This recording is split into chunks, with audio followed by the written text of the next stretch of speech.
Assalamualaikum warahmatullahi wabarakatuh. Bagaimana kabarnya pada hari ini anak-anak? Semoga anak-anak dalam keadaan sehat walafiat dan juga keluarga di rumah juga diberikan kesehatan. Nah, hari ini kita akan belajar tentang mengetahui gambar dan bentuk 3 dimensi. Kemarin anak-anak sudah mencoba membuat bentuk 3 dimensi dari plastisi. Nah, pada pembelajaran ini atau pelajaran tentang seni rupa ini ada kompetensi dasar yang harus diperhatikan ya. Yang pertama adalah mengetahui gambar dan bentuk 3 dimensi.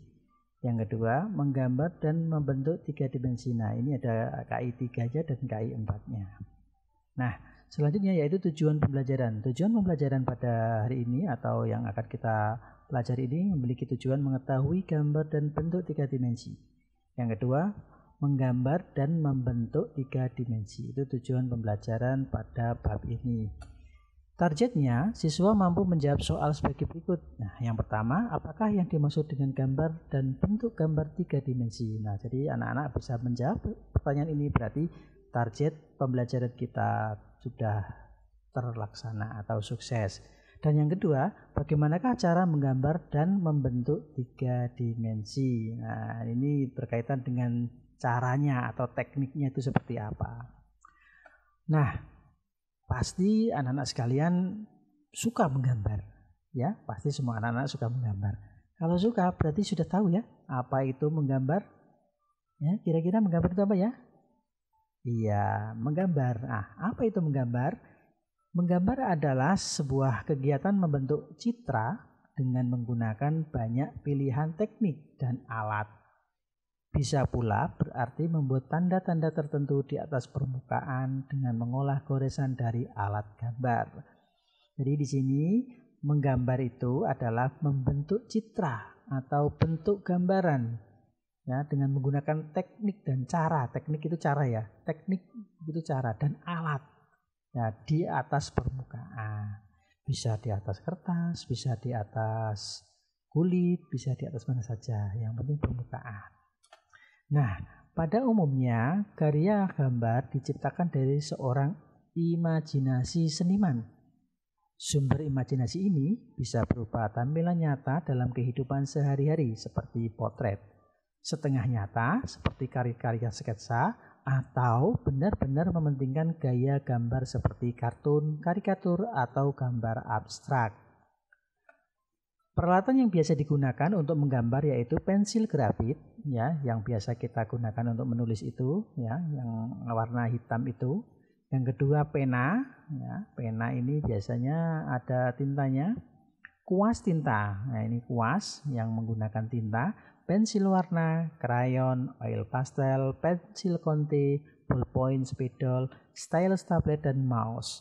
Kalau stylus tablet biasanya digunakan pada smartphone. Kalau mouse digunakan pada komputer. Nah, media. Untuk medianya yang biasa sering dijumpai adalah media kertas, kaca, kanvas, kain, kulit, tembok.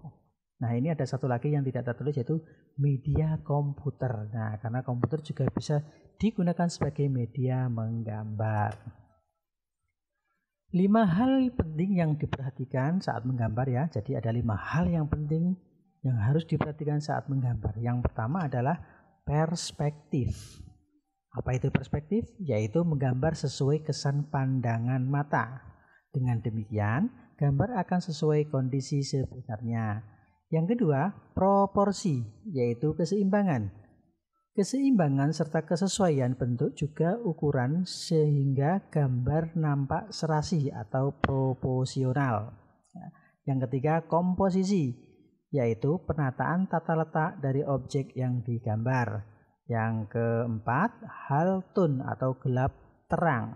Ini berkaitan dengan bagaimana jatuhnya cahaya pada objek yang digambar ya. Jadi cahayanya arahnya di mana? Kalau cahayanya dari kanan, berarti jatuhnya itu bayangannya di sebelah kiri atau yang sebelah gelapnya sebelah kiri, yang kanan terang.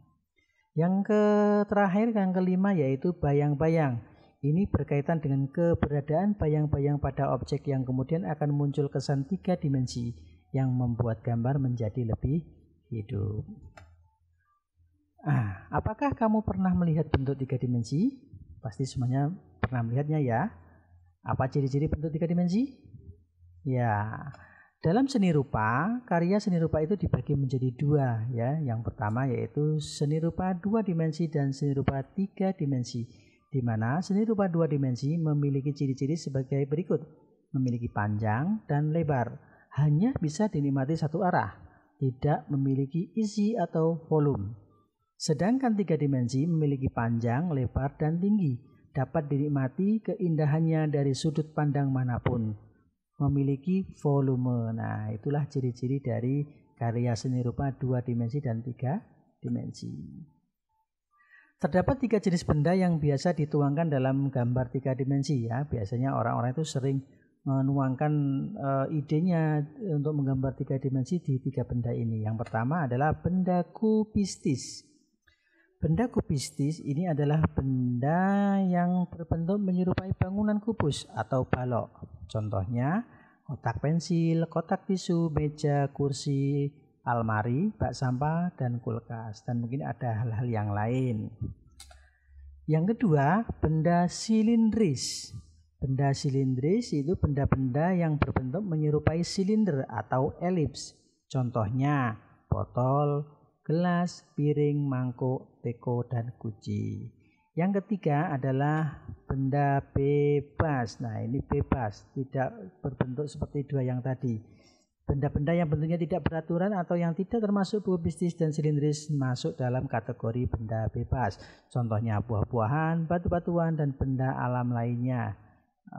Bisa juga seperti pemotong kuku, jam tangan. Nah, itu kan juga bebas.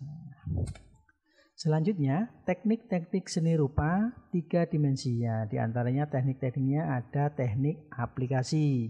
Ya, ini biasanya digunakan pada kain ya, disambung-sambung ya menjadi seperti contoh itu, seperti boneka.